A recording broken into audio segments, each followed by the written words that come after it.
Bonjour. Je vous dis bonjour, mais en fait, je ne sais pas qui vous êtes. D'ailleurs, je meurs d'envie de vous le demander à chacun d'entre vous. Mais vous êtes 900, alors ça prendrait un peu de temps. Puis vous ne seriez peut-être pas hyper à l'aise de dire qui vous êtes devant 900 personnes. Mais bon, imaginons que je sois seul avec chacun d'entre vous. Tranquille, hein, on va dire on est en tête à tête, peut-être, je ne sais pas, dans un restaurant, tenez, au bord de l'eau, un peu plus loin, et je vous pose la question, qui êtes-vous? Franchement, qu'est-ce que vous pourriez me répondre? Vous allez peut-être me donner votre nom. Je suis Jean Dupont ou Isabelle Durand. Ok. Et vos parents auraient pu choisir un autre prénom ou vous transmettre un autre nom. Auriez-vous été un autre pour autant? Vous pouvez vous définir aussi par votre profession. Je suis commercial, comptable, secrétaire, ingénieur. Ok. Et vous auriez pu choisir un autre métier, n'est-ce pas? Seriez-vous quelqu'un d'autre pour autant? Alors vous pouvez vous définir par une qualité peut-être. Je suis quelqu'un de gentil, de créatif, de fort. Oui, et peut-être que votre voisin a exactement les mêmes qualités, tout en étant une autre personne, n'est-ce pas? En fait, vous ne pourriez même pas vous définir par vos gènes, parce que si vous aviez un frère jumeau ou une sœur jumelle, eh bien, il aurait exactement le même patrimoine génétique que vous, tout en étant une autre personne. Alors, qui êtes-vous? Moi, quand j'avais 23 ans, je me suis retrouvé, mon bac plus 5 en poche, propulsé au sein de la direction financière d'une grande entreprise. Et je me souviens que mes homologues étaient très très fiers de ce poste, de ce type de poste valorisant. Moi, il m'a suffi de quelques semaines pour réaliser que je m'étais fourvoyé dans une voie qui n'était pas la mienne. Et pourquoi je vous dis ça? Parce que, en fait, quand les journalistes m'interrogent, ils veulent entendre parler l'auteur à succès. D'accord, ils veulent m'entendre parler des succès littéraires. Mais la vérité, tout à fait entre nous, hein, ça ne va pas sortir d'ici, c'est que j'ai connu dans ma vie beaucoup plus d'échecs et même d'humiliations que de succès. Et ce que personne ne sait, c'est que ce sont ces échecs et ces humiliations qui, paradoxalement, m'ont sauvé la vie. En fait, ils m'ont aidé à savoir qui je suis, et de là, tout a découlé pour moi. Quand j'avais 23 ans, je vous disais, j'ai réalisé subitement que je m'étais fourvoyé dans une voie qui n'était pas la mienne. Et partant de là, eh bien, je suis en effet allé d'échec en échec, de poste en poste, j'ai erré pendant des années, jusqu'à finir par me faire licencier. Quand on n'aime pas ce qu'on fait, en général, on n'est pas très bon. Donc je me suis retrouvé au chômage. Là, j'en souris, mais j'avais tellement honte que je l'ai caché à tous mes amis, je l'ai même caché à ma famille. Et je suis resté 2 ans au chômage. Je ne savais plus quoi faire de ma vie. J'ai fait une dépression, j'ai perdu 10 kilos. Mon métier m'avait échappé et mon corps semblait m'échapper aussi. Il faut dire que la nature m'a donné ce corps trop grand, trop pétroit, un corps dont je tentais de dissimuler la maigreur autrefois dans des vêtements amples. Alors par chance, c'était les années 80. Rappelez-vous, c'était la mode des vestes larges avec les épaulettes ultra rembourrées. J'ai adoré cette mode. J'ai prié pour qu'elle dure. Et ça n'a pas été le cas. Alors je me suis inscrit dans une salle de musculation. Bien décidé à développer 3 cm de deltoïde sur chaque épaule. Et pendant plusieurs mois, j'étais sur des engins de torture. Et je regardais personne. Je me souviens, j'étais vraiment dans ma bulle. Je ne voulais croiser aucun regard, j'étais toujours pétri de honte. Et vous vous demandez peut-être pourquoi je vous raconte ça, là. Parce qu'en fait, c'est difficile pour beaucoup d'entre nous de savoir qui on est. Et voyez-vous, moins on sait qui on est, et plus on a envie d'exister. Alors, on s'accroche à tout ce qui peut nous valoriser. Des images, des apparences, des rôles. Par exemple, on peut s'accrocher à son rôle professionnel et tenter de s'identifier à son métier, d'exister à travers son métier.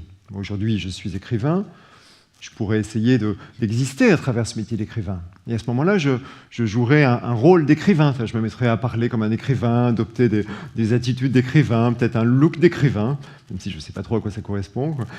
Et le problème, c'est que si j'allais dans cette direction, en fait, plus je ferais ça, et plus je m'enfermerais dans une représentation de moi-même qui m'éloignerait de qui je suis. Parce que qui je suis va bien au-delà de mon simple métier d'écrivain. Qui vous êtes va bien au-delà de votre métier. On peut s'identifier aussi, on peut s'accrocher à son apparence physique. Alors ça arrive fréquemment aux femmes et aux hommes dotés d'un physique avantageux, qui peuvent à ce moment-là chercher à exister à travers leur beauté, d'accord ? Et à ce moment-là, en fait, c'est lié à un sentiment que leur valeur repose sur leur beauté, alors qu'en fait, elle n'est qu'un attribut. Alors, c'est pas conscient. D'ailleurs, il y a un moyen de savoir si c'est le cas pour vous. Dans ces cas-là, vous vous sentez amoindri en présence d'une personne plus belle que vous, ou si on vante la beauté de quelqu'un d'autre. Alors que, vous voyez, un peu comme si vous aviez le sentiment que cette personne existe plus que vous, mais c'est complètement inconscient. Bon, la vérité est que votre valeur va bien au-delà de votre beauté. On peut s'identifier aussi à son intelligence, sa culture, ses idées, et tenter d'exister à travers ses propos. Et à ce moment-là, on se sent plutôt amoindri lorsque quelqu'un vous contredit. Ça vous dit peut-être quelque chose. À ce moment-là, vous vous sentez attaqué personnellement, alors que la personne, en fait, a juste exprimé un désaccord sur vos idées. On peut aussi s'accrocher à ses possessions et croire que notre valeur découle de ce que nous avons, les choses que nous avons, notre voiture, notre maison, un téléphone portable, un sac à main. Et à ce moment-là, on se sent amoindri en présence d'une personne qui a une plus belle voiture, une plus belle maison, un plus beau sac, un plus beau téléphone.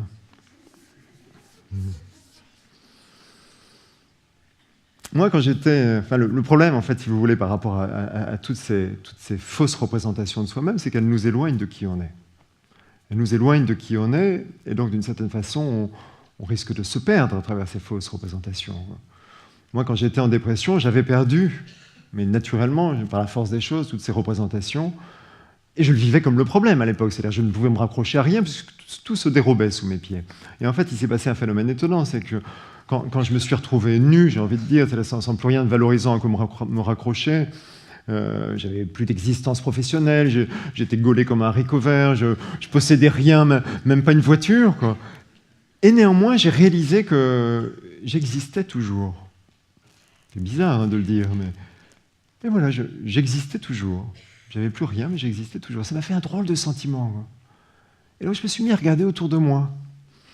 Et au club de musculation, je me suis rendu compte que les membres du club se répartissaient en deux catégories. En fait, il y avait les maigrichons honteux comme moi, et puis il y avait les musclés. Et là, j'ai découvert que la salle était constellée de miroirs. Pourtant, je la fréquentais depuis plusieurs mois, mais je vous ai dit, j'étais dans ma bulle, quoi. Elle était constellée de miroirs, et les musclés faisaient leurs exercices en s'admirant devant les miroirs. En fait, c'était pire que ça. C'est-à-dire, ils étaient en admiration devant leur corps. Ils étaient amoureux de leur propre corps, quoi. On frôlait l'auto-érotisme. Cette vision m'a totalement libéré. En fait, j'ai réalisé ce jour-là que leur narcissisme et ma honte étaient les deux faces d'une même pièce, en fait.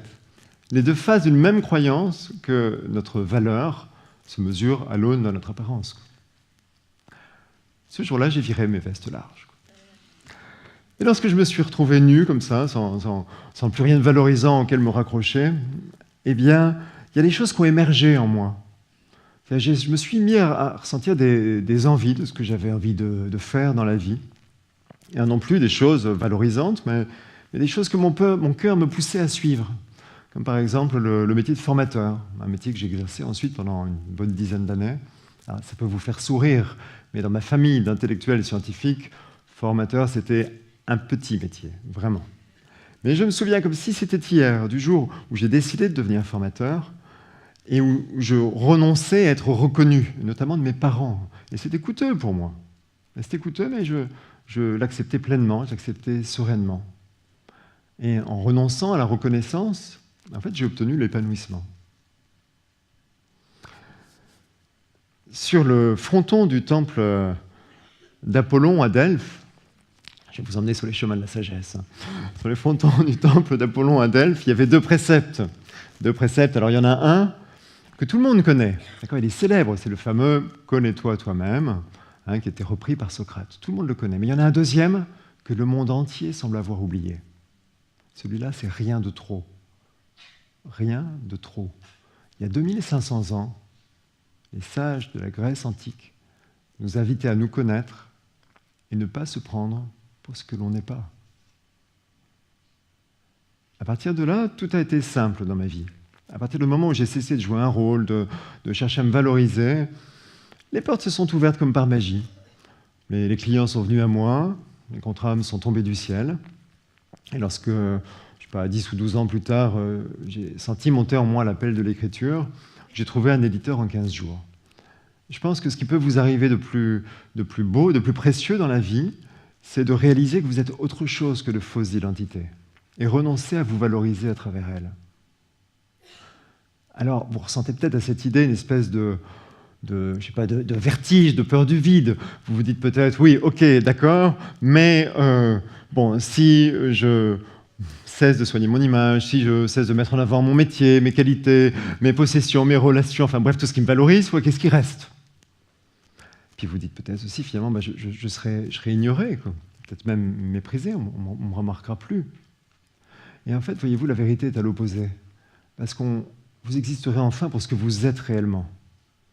Et ce que vous êtes réellement est infiniment plus grand, plus beau, plus profond que tout ce à quoi vous avez pu vous accrocher jusque-là, quoi.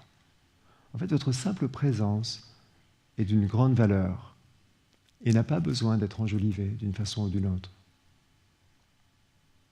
La société de consommation essaye de vous faire croire qu'il vous manque quelque chose, mais la vérité est que non. Vous êtes complet.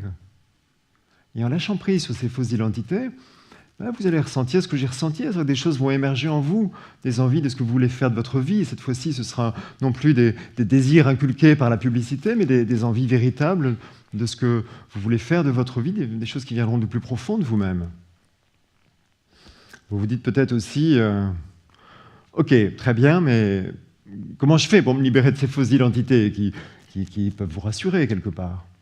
Bon, pour moi, je vous en ai parlé, c'est parti de certains échecs cuisants, alors vous n'êtes pas obligé d'en passer par là. En fait, après, moi j'ai eu tout un travail sur moi, j'ai eu des voyages, des rencontres avec, je sais pas, des psys, des sages, des philosophes, même des chamans. Mais aujourd'hui, vous voyez, avec le recul, finalement, ce que j'en retire, c'est qu'il n'y a pas un seul chemin vers la découverte de soi-même. Passer de la peur de ne pas être reconnu, de ne pas exister, à la confiance en soi, à la confiance dans la vie. Cette confiance, on la trouve quand on apprend à s'aimer véritablement. Quand on apprend à aimer ce que l'on est quand on est nu, à ce moment-là, on n'a plus besoin de revêtir une image ou d'endosser un rôle. Cette confiance, on la trouve aussi quand on apprend à accepter l'échec. Ce n'est pas dans notre culture. En Occident, on a tendance à vouloir réussir tout à tout prix. Et en fait, vous voyez, quand on accepte ses failles, ses faiblesses, ses fragilités, eh bien, petit à petit, ça nous aide à trouver le bon endroit pour nous, à trouver notre place, quoi. L'échec, en fait, permet d'expérimenter la vie, alors que la réussite vous pousse à vous identifier au succès et donc à vous perdre. La confiance en la vie, quant à elle, on la trouve, je dirais, en s'exerçant à la gratitude, en cultivant un ressenti de gratitude. Dans notre pays, on a plutôt tendance à râler contre les événements, à être déçu de ce qui ne va pas dans notre vie. Mais si vous prenez l'habitude de mettre votre attention sur ce qui vous arrive de bien dans votre vie, et vous arrive forcément tous les jours des choses bien, même si c'est quelques instants chaque jour, donc malgré les difficultés, malgré vos problèmes, si vous mettez votre attention sur ce qui vous arrive de bien, eh bien vous allez développer, vous allez ouvrir votre esprit à ce qui vient. En fait, vous allez ouvrir votre cœur à ce que la vie va vous offrir. D'accord ? Et si vous remerciez la vie pour cela, vous ressentirez cet état de gratitude. Et en s'exerçant à la gratitude, on passe du statut de déçu à celui de béni. Et une fois que cette confiance en fait, est atteinte, eh bien, on devient libre. Libre du regard des autres, libre d'agir en son âme et conscience. Et il se passe alors un phénomène qui est assez étonnant, c'est qu'on s'intéresse moins à sa personne. En fait, c'est juste que l'on s'est connecté à quelque chose de plus grand que soi. Alors j'ai juste envie de vous dire, allez à la rencontre de votre propre chemin, allez dans cette direction, parce que c'est à ce moment-là que la vie prend son véritable sens. Bonne route, mes amis.